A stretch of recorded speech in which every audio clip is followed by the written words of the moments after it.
Hey, experts listeners. I want to key you into something that we do very special here at Ops Experts Club, and that's a masterclass. We have a free masterclass called Foundations That Scale. And the great thing about this masterclass is it's for operation professionals who are growing businesses. One of the most dangerous things you can do as an operator is grow businesses on a foundations that's not stable. So in this particular masterclass, we take apart all of the inside pieces of your team, your tech, and how they're using time, and we make sure that you're building on a foundation that's stable. So if you want to check out a great masterclass completely for free, go to foundationsthatscale.com. We'll see you there.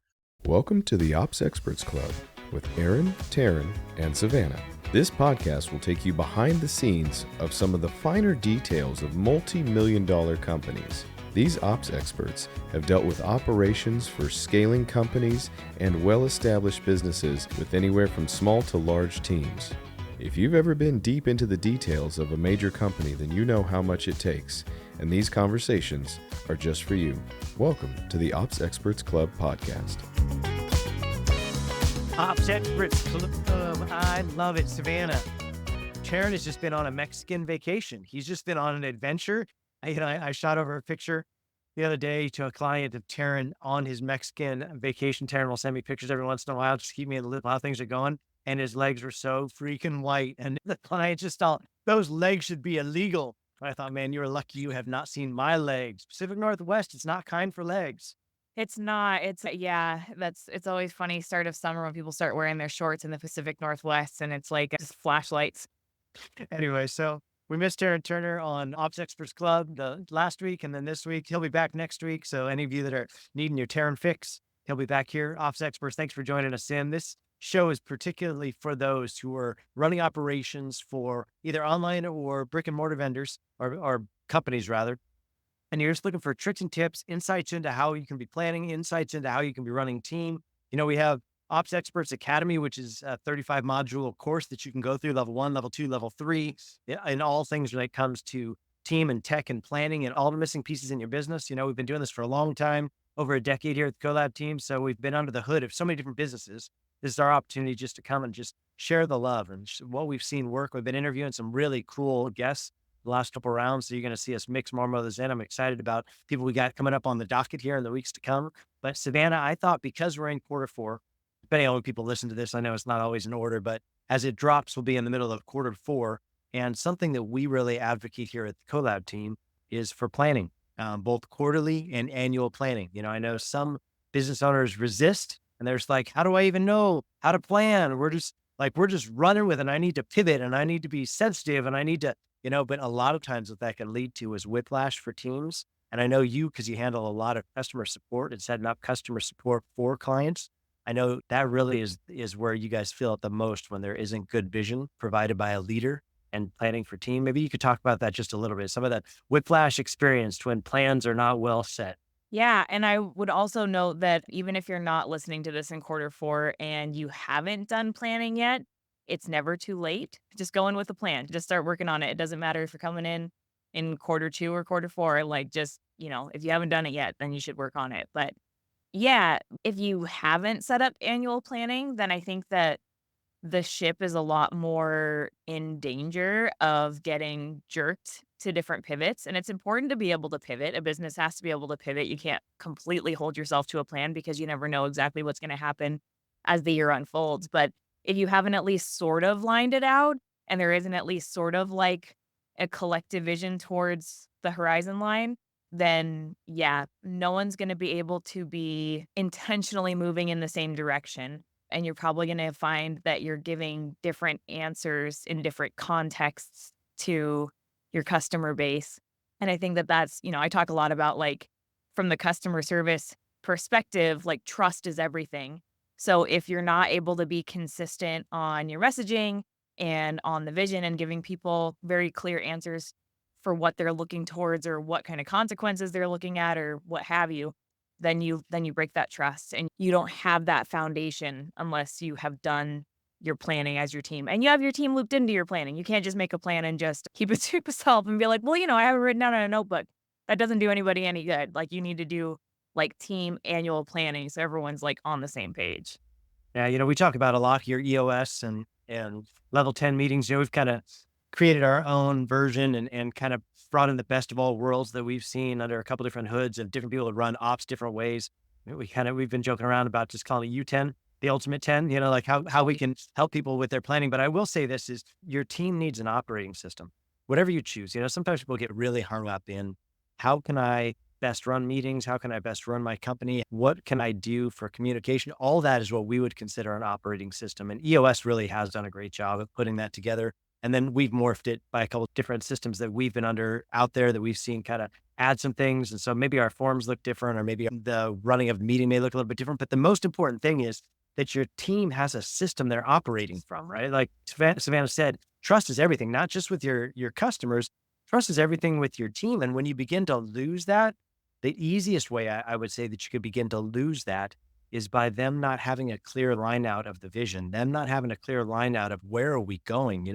It's very, very simple to think. All of us have been on road trips and, had, go out of range, and then your phone stops tracking on maps. Maybe you swiped it off and you come back to it and you're like, oh my gosh, like I don't carry maps inside my car. I don't have a paper map I can unfold anymore. Like I was banking on this thing telling me where I'm supposed to turn left next, but if you don't have a map telling you where you're going, you get lost on your way to the destination. And a lot of times, I think there are a lot of businesses out there that honestly, just practically are a little lost because they don't have a clear mapping of, yeah, but where are we going? And your people feel that and your customers feel that. And then the reason why I pointed at Savannah from a customer service perspective is because you start forgetting, like, what did I tell that person was included in this? And when you're pitching, and now you have generational offerings that you're offering, right? Because you offered it last year this way, and you offered it this year this way, and you're offering it next year this way. And if you don't remember how you've collateralized like different assets that you told them would be included, then it causes so much friction and confusion for customer service to be dealing with because we're not documenting, we're not executing to a map. It's so important for you to have an operating system for your people and how you're doing meetings, how that's going to roll out your planning, and what that means to holding goals. It's so important.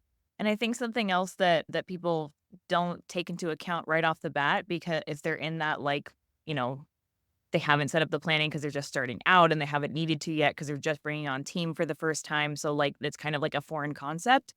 But if you don't kind of set up that framework and have that planning, have things recorded, have your operating system kind of in place, you're going to end up being the person that everybody has to come to ask those questions also to make sure that they're on the right track.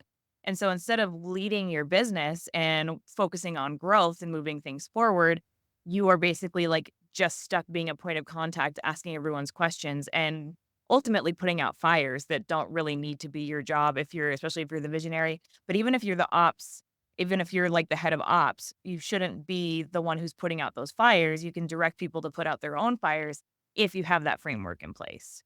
Honestly, it's about choking points. You said it exactly right, Savannah, is any leader at the top of any org should not be the choking point.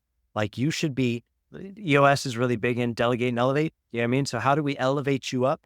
By delegating things down that don't require you.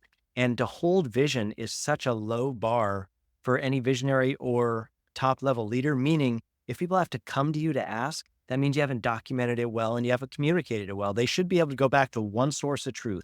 Hey, this is what we all decided. And this is all what we're all marching towards. And the way we've talked about operating system here, the way the cadence of that should work is that should be talked about every week on your level 10 meeting, your U10 meeting, whatever is your weekly meeting structure that you have. You should be talking about, hey, where's the vision and how are we applying that to goals and how are we measuring up to that? That's what scorecard should really tell. And what should be informing that is really annual planning. And then from annual planning, your quarterly planning can be dealt with. But, here at Collab team, a lot of times we'll just do rock parties, at the end of every quarter, we're going to talk about what are the big rocks that we're going to be working on the next quarter.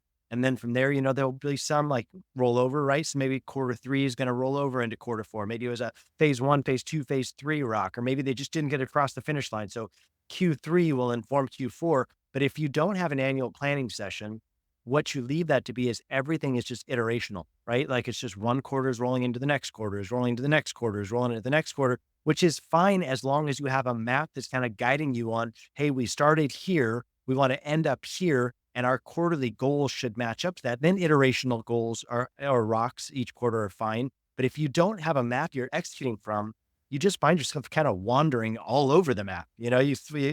Where were we last quarter? Where are we going next quarter? Where were we last year? Where do we want to be next year?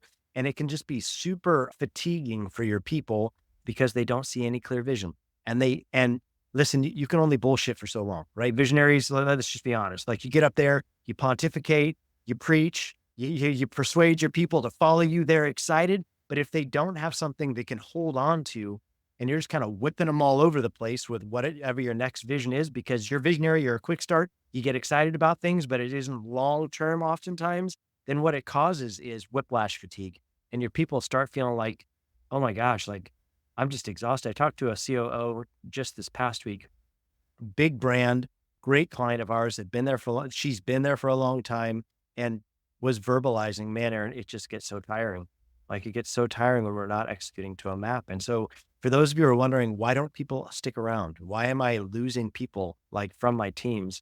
A lot of time it's for this very thing, and it doesn't take a lot. And we're going to give you some insights into it today. Savannah, you want to talk to that for a minute? Yeah, actually, I love that you just brought up that specific thing about people leaving because I was gonna say you're gonna notice that it affects your retention because not only is it fatiguing, but I don't know, I guess maybe it makes it more fatiguing, but if if you're just doing a job, basically, so reel it back. I feel like sometimes when we are setting up rocks, if there hasn't already been like clear goals and like a direction established, a lot of Yep. the time rocks are set up just kind of for the sake of giving people rocks because it's just like, Yep. "Oh, well, we didn't give Susan any rocks this quarter and we don't wanna leave her out, so, like, let's have her Yep. work on a project." If someone's working on a project and there's no real reason for it aside from just to not only are they, like, doing work that's fatiguing, but it's more fatiguing if you don't feel like you are working towards something. If you're not, Yep. like, hitting milestones Yep. and moving the company forward and feel like you're actually making a difference in the company that you're working for, then it's like, "Why am I even here? Yep. Why am I just doing busy work? I'm gonna go and try and make a difference somewhere." And I think that that's really important to people, especially in the virtual sphere. If you are running a virtual business where people are really separated and we're working alone a lot, I Yep. think knowing that you're working towards a common goal goes so far and keeps people you can do the same amount of work either way, but it's gonna feel more tiring and more sluggish if you don't actually know why you're doing it. Yep. 100%. And I would say this, like we've talked really theoretical here. I'm going to give you some just real hard, fast, brass tacks, easy applying things you can immediately put into play today on our show. That way it's not just like you're already feeling guilty. You're like, dear God, Aaron, don't go on any further. I'm already feeling like such a heel. And now you're just going to drag me. Like you're just going to hook me up to the back, like Holiday Road on like vacation, Chevy Chase. Like you're just going to hook the dog up to the back and you're just going to drag me now. Like, no, I'm not going to drag you. That's not what we're going to do here. I'm going to give you some brass tacks, some good application. But if you're looking for someplace easy, sort of easy grab, if you go to planning2024.com, we've put together just some easy tools there. If you opt in, we give you our tools for how we do annual planning. Well, we also offer to help run your annual planning or your quarterly plannings for you there as well. So planning2024.com if you just want some easy tools to grab. But we're going to dive into it a little bit right now. Savannah and I, we just got back from annual planning for us for the Collab team in October. And so for us, we'll always do annual planning at the end of quarter three, coming into quarter four, because what that gives us is some on ramp, right? Sometimes people wait until December or even January to plan for the next year. The downside to that is you're kind of behind the gun. December is really tough because of holiday, right? You come out between Thanksgiving and Christmas. That's a rough one for people to carve out time to get someplace in person. I would personally always advocate for annual planning in person. At the Collab team, we've done it a couple different ways. You know, when we were smaller, we did it virtually, me and the leadership team. So Savannah's on the leadership team, Tara and Ben. We'd get together virtually, we spend a half a day, and then we ended up going to a full day. And then I'm like, hey, if we're gonna do full days, I'd rather do this in person. And so we started going up to my dad's vacation cabin up in Montana, which has been such a sweet thing the last couple of years that we've been doing that. And then this past year, I brought up all three of my companies. So it was like we were rotating leaders through. So leadership team for Collab team came up for the first 2 days. And then I brought up leadership team for Café de los Mayas, which is our coffee business down in Belize. And then I brought in leadership team for Indie Coffee Coalition, which is our ingredients brand that we sell to coffee shops, energy drinks, and frat mix. So all three different companies came up, leaders came up and did it in person. And I'm telling you what, there's just something special when you're going to talk annual planning to have everybody in the room. So Savannah, let's touch upon that real quick. So I'd say first practical brass tacks is like make sure an annual planning is happening. And if you can get leaders in the same room, especially if you're a virtual team, try and get them in the same room. Savannah, you want to talk to that as somebody that's experienced that the last couple of years? Yeah, so, I mean, even just having the virtual annual planning does make a huge difference, just getting to, like, spend that much focused time with your team that you probably aren't really getting to spend that much face time with normally because you're all covering different facets of the business. So you see each other, but it's usually like for small bits and you're working on other people's stuff. So getting to have that time where you're all looking together at the same information is just so great. But yeah, the energy of being all together in a room and like kind of like ribbing on each other and like looking at like the physical charts and then having even like we'd go for walks or whatever in between or share meals together. It just gets you all kind of thinking in the same mindset better than when you're connecting with each other over a screen. You're connected. So I feel like we come up with better solutions when we meet all in person than when we're just at home virtually. I mean, so listen, the Collab team runs 100% virtual, right? We've got people from all over the continental United States working for the Collab team. We're at 18 players that play with us now on the team, and we're carrying clients all over the place. We have clients in England now. We have clients in Australia now. We have just people like it's turning into more, an international brand, not just here in the States. So we work virtual all the time. And listen, I 100% believe you can run a team completely virtual. We've been doing it for the past decade plus. We're coming into our 11th year here at the Collab team. I love it. But I will say, if you can pull your leaders into an in-person once a year at least, it does wonders, because you, as leaders, we all have so much stuff going on, not to mention our personal life, right? Savannah's a mom of 2, soon to be a mom of 3. Like those things pull on you. And so if you can say, hey, I'm going to pause, I'm going to take a step out and I'm going to go sit in the same room with people. Savannah's right. Like we pull up the clip charts, we write out all the pieces. We're able to have conversations. We're able to get up, go take a walk together. It also, as me as a leader, any of the leaders that are listening today, what it gives me an opportunity to do is to really wine and dine my people too, right? Like, let's go out and have some nice dinners. Let me give you space for rest. I'm not just going to squeeze out all the juice I can get out of my people on these. It's like, no. We'll have blocks of time intended for planning. And I'm going to create blocks of time where you can take a nap, blocks of time where you can go take a walk. Like for this past one where we had different leaders rotating in, I opened up opportunities where, like, hey, let's cause Collab leadership team to be able to stay half a day the next day. And they're not going to do anything with me with planning. They can just have the day. If they want to float the river, if they want to go do some fly fishing, if they want to go take a hike, they can do all those things and give them some space and then get them back in time to maybe get a little extra weekend time with the family. I think trying to be sensitive, we were able to send Savannah down afterwards to go fly down and take in Beetlejuice with her friend down in SoCal, which was so special to me. Fly Savannah up, fly her out to go see some friends, like wrap that all into a ticket so that Savannah doesn't have a cost in that. Like, how can I bless my leaders and also really give us some planning, right? Give us a map for how we're going to take on 2025. For me, I think it's so special. So we talk about in person. That's really, I'd say annual planning is really important. I don't think you need to do quarterly plannings personally in person. I don't feel like that's something that's mandatory. Maybe as you get bigger and bigger, I don't think that's necessary. But I will say, creating something that can be drawn on throughout the quarters to come. So if you're going to do an annual planning in person, maybe you do your quarterly plannings. For us, we just add on an hour and a half to talk about rocks each quarter over quarter. Now, there may be a spot mid-year where you need to take a pulse and maybe spend a half day if you need a little bit deeper dive to see how have we been doing. But really, your annual planning should be informing what's this next quarter. And the reason why I like doing it for end of quarter 3 into quarter 4 is I can plan out quarter 4 rocks, and then we can project on what that's going to be for 2025. And we can start get the inkling of quarter 1 of 2025. But I'm not trying to plan out all the rocks for all the quarters moving forward. It's more like, hey, let's paint with broad strokes where we want to end up this next year. And really, we create buckets. So this last annual planning, we came up with something that was even a little bit more defined for the Collab team. And that was 3 predominant buckets. And we talked about that a little bit before the show, Savan, and I'm putting you on the spot, but you want to rattle off what our 3 buckets are? Yeah. So we talked about client development, product development, and then team development. So yeah, we just wanted to make sure that we're focusing. Those are 3 things that are important to us and our values and things that kind of like are informed by our ethos. And it's things that we were already kind of tracking and making goals around. But I think we hadn't been like specifically focusing on it in our rocks. It was just like sometimes they touch on all these 3 things, but it was like, yeah, if we want to make sure that we're moving the needle forward in the way that we want, what do our products look like year over year? What kind of clients are we drawing in year over year? Are we still, sticking in the section that we are, or do we need to, kind of change who our avatar is and that kind of thing. And then of course team development, because we've grown a ton over the last little bit, and just making sure that we're loving on our team, making sure that they're moving up if they want to move up, or, or fitting Collab into their lives where it best fits, and so on. Yeah, we have a whole format we do for annual planning. Once again, planning2024.com kind of lines that out for you. You can see kind of our frameworks and how we handle it there.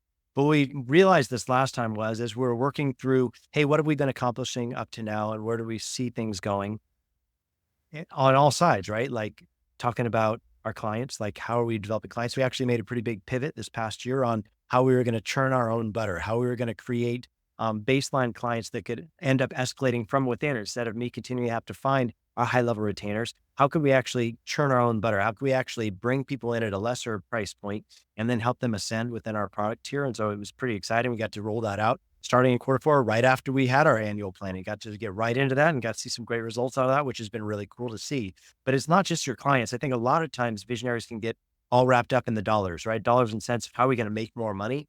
If that's the only thing you focus on, there are a couple other sides of the business that can really atrophy, and that can be your products. Like, have you really vetted your product lately? Like, whatever it is that's your bread and butter, have you asked yourself, is this still as good as when we first rolled it out? Sometimes we can just, products can get tiring. They can get tired. Maybe you're selling a product or you've got a service. We do both. We have products and services here at the Collab team. And there have been things that we've decided, hey, we're just going to cut that loose because that made sense in an earlier iteration, but it doesn't make as much sense now. And then also our services, like how can we make those even better? How can we provide even better clarity? How can we provide even better visibility from clients? And so we worked on products, but then also team. Like if you're not careful and you don't really calibrate for team, your team starts to atrophy. Your team feels the neglect. Maybe you've been running hard.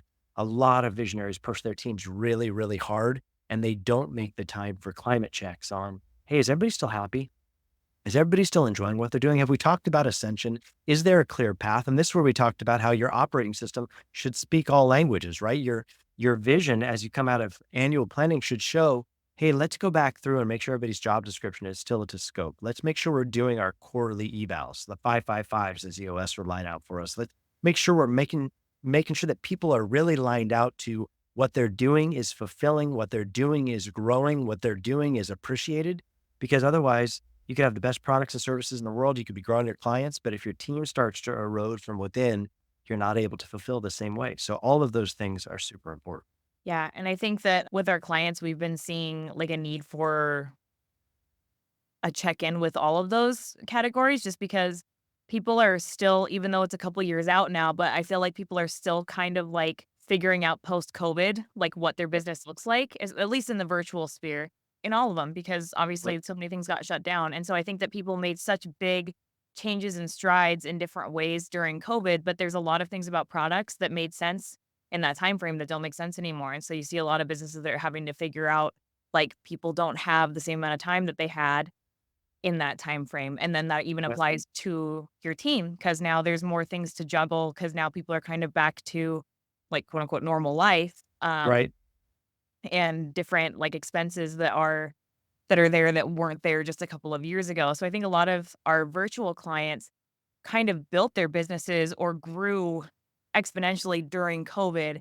Yeah. And it sometimes, because things were really, really good at that time, you're like, well, why isn't this selling now? Like this was just doing gangbusters a little bit ago. And it's like, well, because like the entire country changed and then the entire country changed again. So you kind of have to be ready to like have those temp checks with your team, with your clients about your products, and making sure that things still make sense for the world at large that's, consuming your stuff. Yeah. So smart. So I'd say as we wind up today's show, as we kind of button up annual planning, quarterly rocks, all those different things, we talked about number one, the importance of being in person at least once a year. I think is really important. We talked about the importance of creating buckets that you're driving from, even from an annual planning perspective, and then how that's going to roll out to your quarterly decisions. But also, I'd say the final thing is this: is as a leader, I think it's really, really important that we all recognize the need to commit to something and to be consistent. So this is my encouragement to you. If you haven't committed to annual planning in the past, if you haven't committed to quarterly discussions about goals, man, I cannot emphasize more where I see the teams take the most ground and become the most successful is when they'll just commit to a system and then be consistent. Commitment and consistency are the two best factors I could possibly advocate for on this show. Is what's going to cause havoc in your business is when you are non-committal, when you kind of dabble in and out of things. All your pals, you go to a mastermind, you go to a retreat, you go to something, and they come back talking something new, and it's some newfangled thing. Every time you go, your team learns to expect you're going to roll out some kind of new weird thing that sometimes works, sometimes doesn't work. And a lot of times it probably would work if you would just at least commit to it and be consistent with it. But if you don't commit to it, and if you aren't consistent with it, it just becomes the new thing that fades out. They know it's going to fade off in a month or two. So they'll placate you, they'll start to do stuff, and then they just know you're going to find some new thing. So they'll stop putting all their heart into things. So if there's anything I can advocate for today, that is annual planning, quarterly planning. Man, make sure you commit to it and be consistent to it. What the expression looks like, I think there's some flexibility. Whether you do a virtual in person, I think there's some flexibility, but just without compromise, you need to do is commit to planning and then be consistent with your planning. Don't make excuses. Whatever has happened in the past doesn't matter anymore. There's nothing you can do to go back and change it. Lean into it today and make it a priority today. So Savannah, thank you so much for joining me today for Ops Experts. Always so good to talk to you. Always have the best insights. And then our listeners, thanks for tuning in. We'll be back here with you next week on Ops Experts Club. Hope you have a great day. Thank you for tuning in to the Ops Experts Club podcast. New episodes available every week on Spotify, iTunes, and everywhere you listen to podcasts. If you're curious about how some of the biggest names in entrepreneurship have scaled their businesses to the next level, check out some of our best content on this topic by going to foundationsthatscale.com. You can find the link in our bio and do your part to improve as an ops expert.